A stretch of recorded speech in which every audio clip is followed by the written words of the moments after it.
Everywhere you look, somebody's telling you to eat like a local. Food influencers, travel guides telling you what locals actually eat. But millions of tourists come to cities like London, and most of them don't do that. Either they can't find these places, they can't book them, or they're just not interested. But what are tourists actually eating? I thought it would be fun to spend a day in London, literally eating like a tourist. I grew up in Italy. As you can tell from my vehicle of choice, I still feel pretty Italian.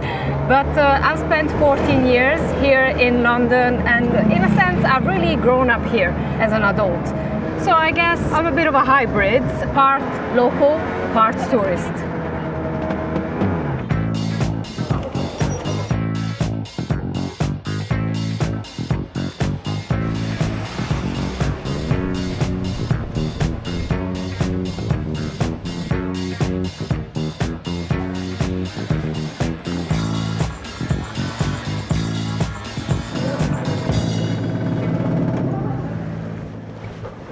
We're here at Breakfast Club, one of the most popular breakfast but also brunch spots here in London. They have branches all across the city. This one that I'm visiting today in Soho is super popular. It's got over 4,000 reviews, but others have even more, so they're definitely popular with tourists. And sometimes the queues are really mad. You can wait for hours to get a table. We're in Soho. It's super central. This is a neighborhood where there's lots of fancy bars, cocktail clubs, musical theaters, and there are many shops, offices. So in a way, this neighborhood is a bit like the Breakfast Club. There's lots of choice. It's colorful and loud. I still remember when the first breakfast clubs started to pop up in the 2010s. That was very much the time where millennials were blamed for basically the state of the economy just because they like to brunch. And I was an avid bruncher. I still am. The plan for today is we're gonna order the most popular dish, the least popular, what tourists never order, and what Italian tourists order the most, because I'm really curious, after all these years, am I gonna disagree with the average Italian tourist? Have I finally graduated, I'm now local, or I am still just an average Italian tourist after all? Pancake, cream and berries. Thank you. And the Thank French you. toast just over here. Oof, thank you. Here we are. We got the full Monty, full English breakfast with toast, most popular dish, most underrated French toast, and most popular amongst Italians, the pancakes. Oh wow, this is definitely a big breakfast for an Italian. There's fried egg, sausage, bacon, hash browns, black pudding, mushroom, potatoes, beans. Wow. It actually took me a while to like, all the things in here. There's one thing that I still don't get, which are the tomatoes. I just cannot understand tomatoes left like that. Like, usually they need to be cut. Like, why are they just... It just makes it very messy as well if you want to try and eat them, because you can literally just splash them all over you. I have to say, these beans are very dark. Like the color of the sauce, super dark. Lots of oregano in there. I think it's like it's like an arrabbiata sauce, like an Italian style sauce. I don't think English breakfast you would find this kind of sauce. Beans on toast are a bit more honest, less spices, much redder. But I love it. Yeah, this is great.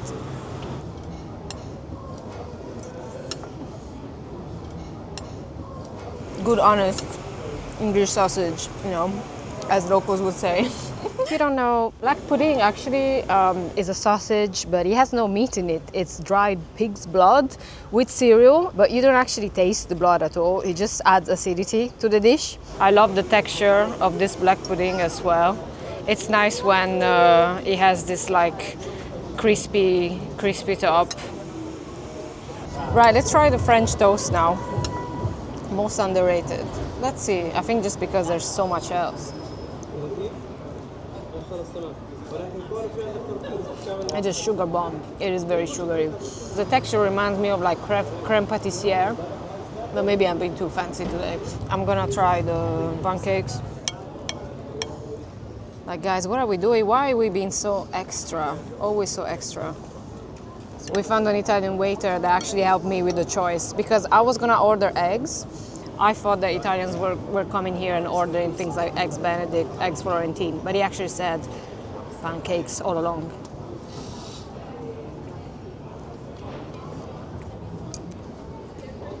They're great. They're amazing, but there's nothing English about these, obviously. I think these are like the Italians that come here and think that London is just a small version of New York. It's that kind of vibe. I don't know if I'm starting well, this already says something about the trajectory of how this is gonna go. But I think my favorite are the pancakes. I just love the cream combo with the fruit. No shade to everything else, but I guess I'm a tourist for this one.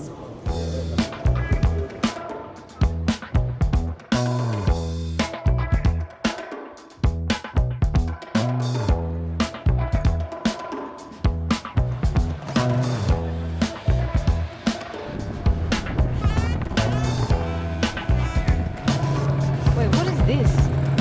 You can drive an helicopter?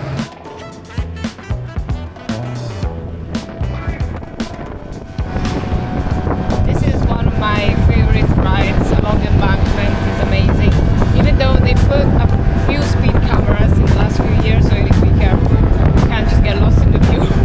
But it's really amazing to drive along here. It's beautiful.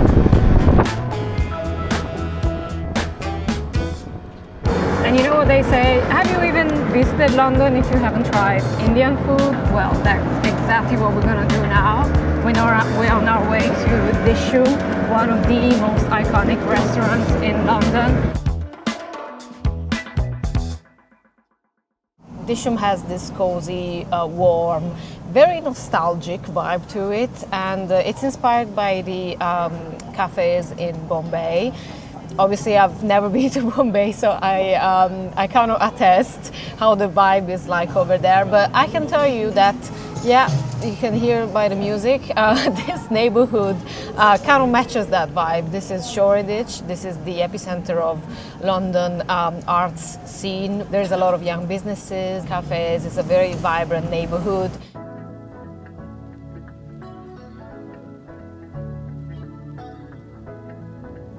So I'm here with Ivan, the area manager here at Dishoom.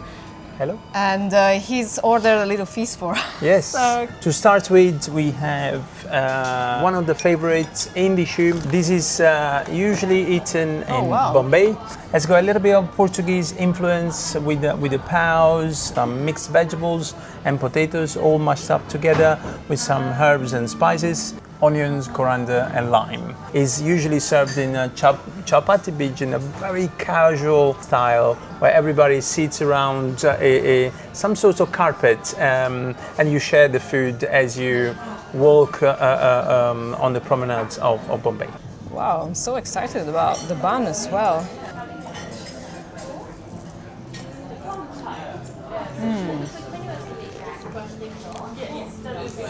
It's a beautiful balance between a little bit of spiciness, but also it's mild, it's refreshing.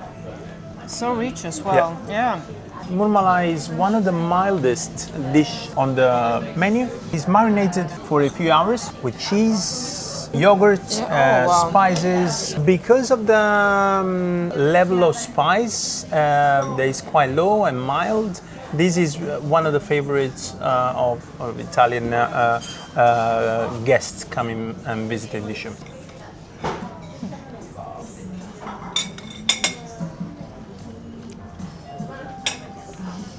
I love Murmara. So good. So fresh and fruity. Yeah. It's like a pomegranate. Yeah, it's like having like fresh, biting of a fresh pomegranate. Biryani is such a beautiful dish. And this takes about a solid 4 or 5 hours to prepare it. The marination of the lamb, the cooking of the lamb, the saffron, the rice on top, and then you steam it all together in a pot in the oven at home. This is something that hasn't got a lot of spice, but it's got a different complexity of flavors that really complement each other. Yeah. Oh wow, yeah. So we have another one for the Italian. I'm trying to get a big piece of lamb. What I love about this lamb biryani is how tender the lamb is. Yeah, it's like 5 hours. It's good for 5 hours. Wow. It really brings all this together. Yeah, it is amazing. All right, so I think we have the final dish, which is something you said that's like close to your childhood memories. Absolutely. Here we have the butter butta or corn. Where I'm from in Napoli, I kind of grew up, especially on the weekends, where, especially in summer days, you go towards the beach and you have small stalls that sell corn, either boiled or grilled on an open fire. And when we introduced these to the menu a few years ago, it really resonates with my childhood. If you're really adventurous, then you can dip it in the chili powder on the side. I'll be fine. Yeah.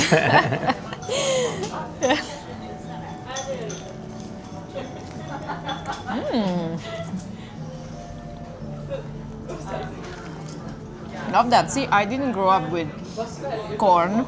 I think our go-to beach snack was focaccia that we were bringing from home. But this is amazing. I love the lime. It's so fresh. So most underrated dish that can take you to the beautiful coastal boulevards of Naples. Of Naples, yes. Say. Yeah, here we go. See, we have a couple of drinks here. We have the Nimbu soda. It's a little bit of a lemon juice soda and some simple syrup made of white sugar, and then a pinch of salt. That is very refreshing.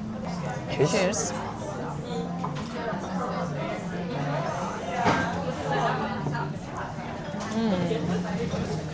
Lastly, we need to try our twist on the Negroni. This one has got manzanilla, dry sherry, and has got some apricot liqueur as well. Even though I am driving, so I'm Do just gonna need to have have a little bit of a sip. have a sip. Chin chin. Cheers.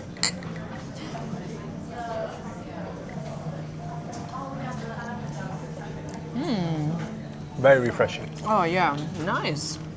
And everything goes so well together. Like I have to say, so obviously we are like two Italians talking about food from Bombay, but Ivan has how many years been here? 11 years. 11 years in this. Dishoom. Yeah, so like he's like Dishoom. He has like the menu and everything else imprinted basically. When I moved here, Indian food was the thing that like scared me the most.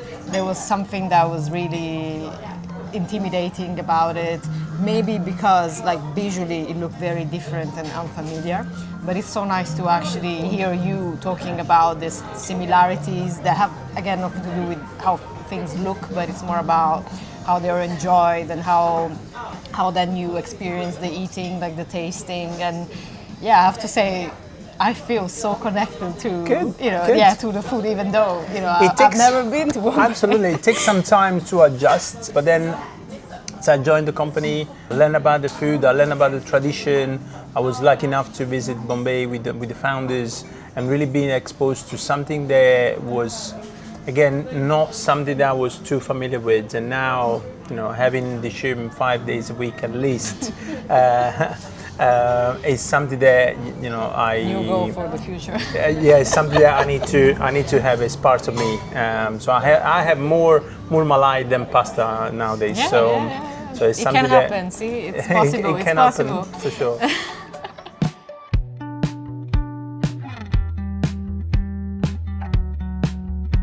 Well, that was amazing. I used to come to Dishoom quite often when I used to work in an office. My office was around here in Shoreditch, and we basically did most of our business meetings, business lunches in Dishoom. So I think that is the ultimate local experience if you have your go-to spot for a business lunch, and that's what Dishoom has always been for me. So it's fun to come back now shooting this series. As a tourist, I guess, as an Italian tourist. Right, enough chatting. I think it's time to visit the next stop. And this time I'm taking you to Borough Market.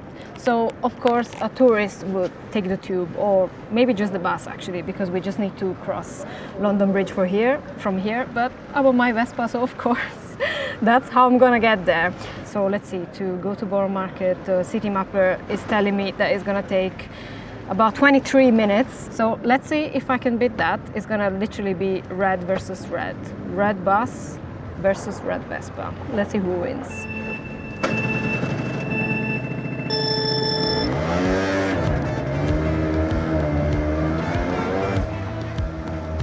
Time to enter into character. Now I'm really ready for the race.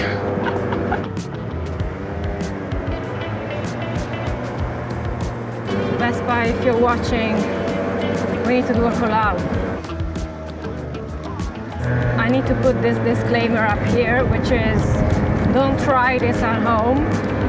It is a race, but I'm still driving as I normally would. You know, I'm not doing anything stupid, unless of course doing something stupid is part of what I will usually do. But I encourage you to not race a London bus.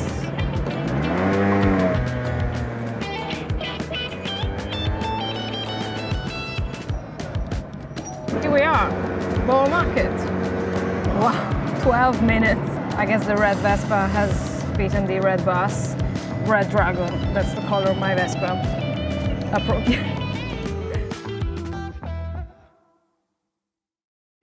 We're now headed to Kappacasein in Borough Market. Borough Market is full of fantastic independent traders, and it used to be where London restaurants would actually buy their supplies here. Now most stands also offer some takeaway food, like Kappacasein, where we're going next. They are famous for their cheese sandwiches. They are in an amazing position in Borough Market. It's literally the first thing you see when you enter the market, and tourists go crazy about them. But what most tourists actually don't know is that the cheese that they use is actually made right here in London. And if you know me, you know I couldn't skip a good old cheese story. So let's go meet Bill from Kappacasein to learn more about his shop. Cheese sandwich, I started making them 23 years ago, working in the cheese shop, Neil's Yard Dairy. It was kind of dealing with a problem to deal with the cheese we couldn't use. It's a sourdough bread and it keeps very well, but after 2 days it's actually very good for a sandwich. So I was basically using things that were being wasted, but they were very good. This turned out to be amazing. So now how many sandwiches do you sell? Last week we did 1,200 sandwiches in 3 days. Okay, wow. And then this is some onions, the special mix. Red onion, white onion, spring onion and leeks. You can see that nice little bit of brownie. And then we put it in the hotter grill to do the roasting effect, in a sense. For me, there's all these layers of crust on the top, then you're slightly bready, and then you've got the melted cheese, and in the middle is slightly less melted, and then on the edges you've got the crispy cheese. So there's multiple layers of, and then with the onions in the middle. I'm doing this little game where I'm trying to see what Italian tourists order. For you, what would that be? Oh, it would be a sandwich, and then quite often they don't want onions, so I know how to say senza cipolla. Is that right? Bad pronunciation. And then okay. So this is the most popular. It's got onions in it.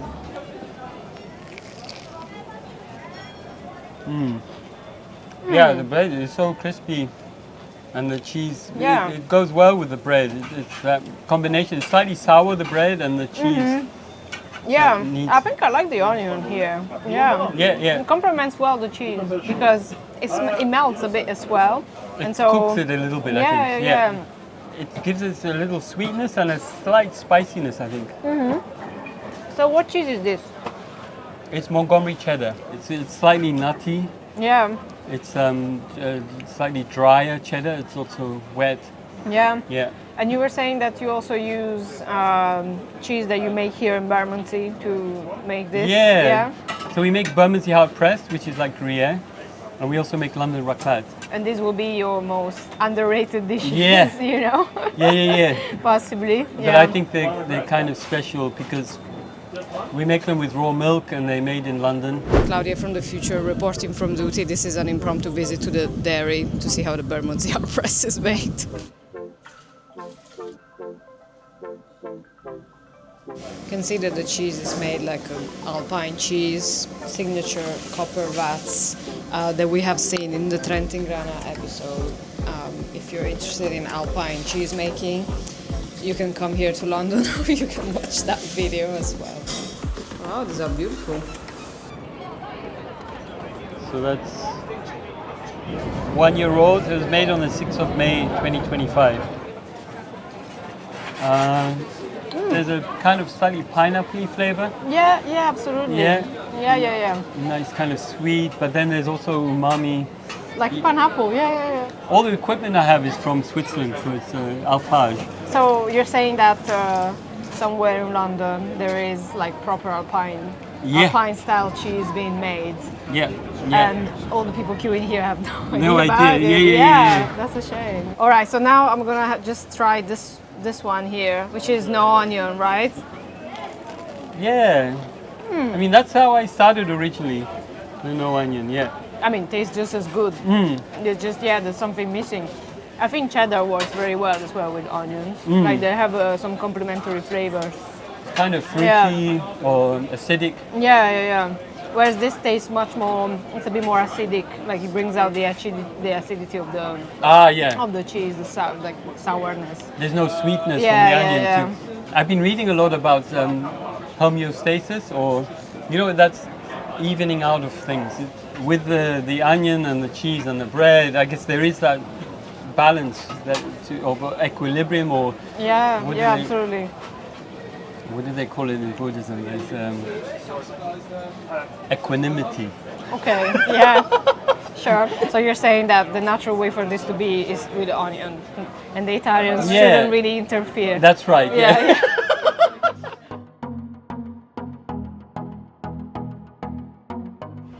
Before I moved to the UK, when I was learning English in textbooks, every time a pub was mentioned, it was always the Rose and Crown. And that's literally one right here.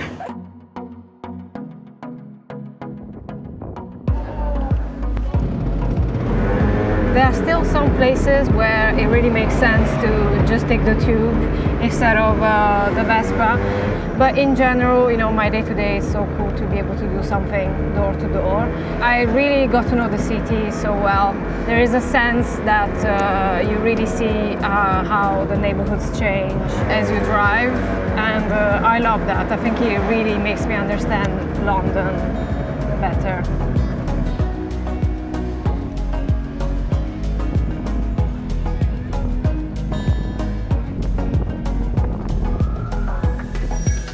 It couldn't be a London food episode without getting some fish and chips, so here we are at Poppies, a proper institution. Poppies has several branches, but this is the OG in East London, and it's actually been around for decades.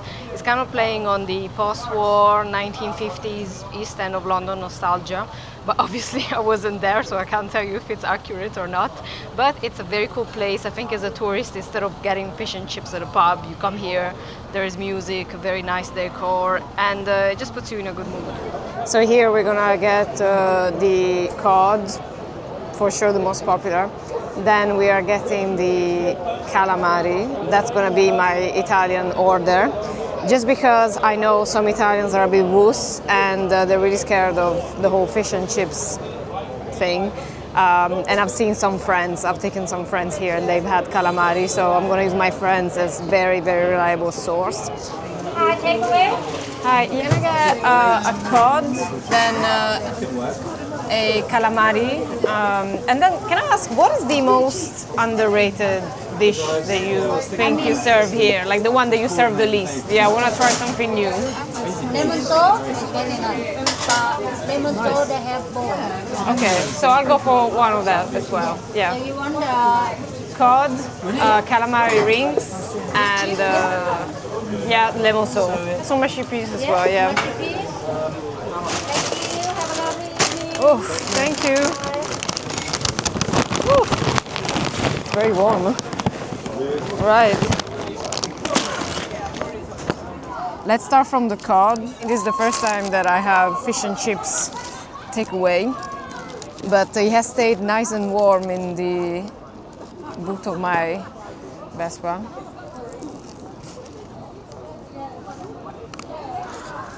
It's amazing. It's always nice. Honestly, I love Poppies.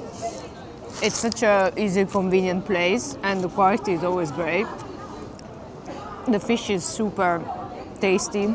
And one thing that I love about fish and chips here is that you can, like, the butter and the fish are like separated, because in other places the butter kind of melts in the fish, and I know that is something that maybe other people would praise, maybe a local would praise that, but actually I really like it that way, because that still is a bit of a foreign food to me. I like the idea that if I'm a bit full, I can just remove the butter and I can just eat the fish inside. Let's open a tartar sauce. The chips are always very nice here as well. We should try the most underrated dish. This is the Soho. It smells amazing, actually. The chips are always the same, but the difference is that here we can't see them because they're like fully hidden by the Soho. She said that this one has bones, but I grew up in South Italy and I eat a lot of fish, so I'm used to eating bones. I'm not scared of them, even though this one is big. Okay, yeah, this one is just bones, actually. Jeez, okay. With some tartar sauce.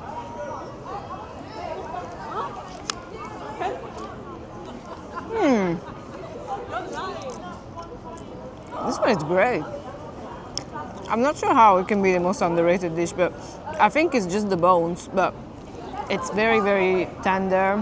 Love the lemon. I wonder if I don't prefer it to the cod. Well, I forgot the mashed peas, it's fine. We can also say that this is a bit of an underrated dish in the sense that not many tourists order it. I will tell you what an Italian tourist will say, which is it's very mushy, so can be not that appealing.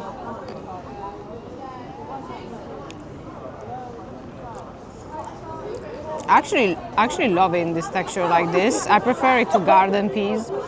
It reminds me of some pasta recipes that my mom used to make when I was a child. So weirdly, actually, I like mushy peas, but I don't think that I have graduated to the fish and chips combo. So now we can have the calamari. This is the most popular amongst Italians. Looked great though. I've never had it at Poppies, so let's see.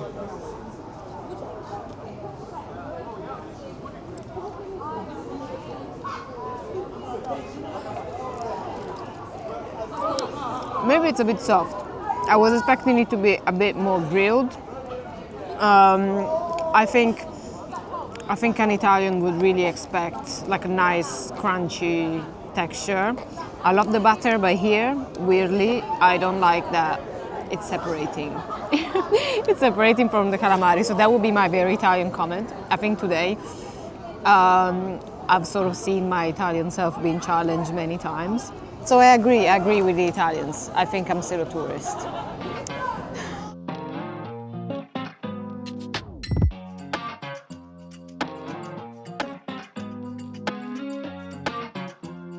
All right, that is it from our eating like a tourist in London.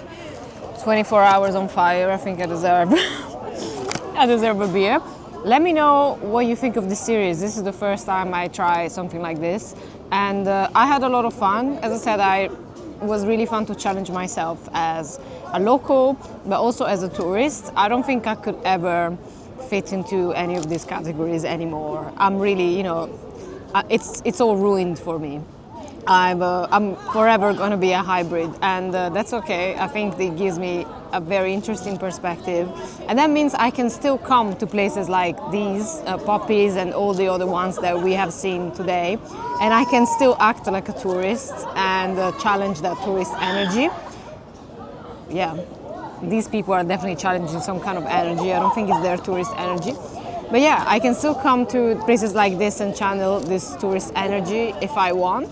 Otherwise, I can just look into my local gems notebook and go for something a little bit less popular, I guess. Let me know if you would like a part 2 of eating like a tourist in London. Cheers.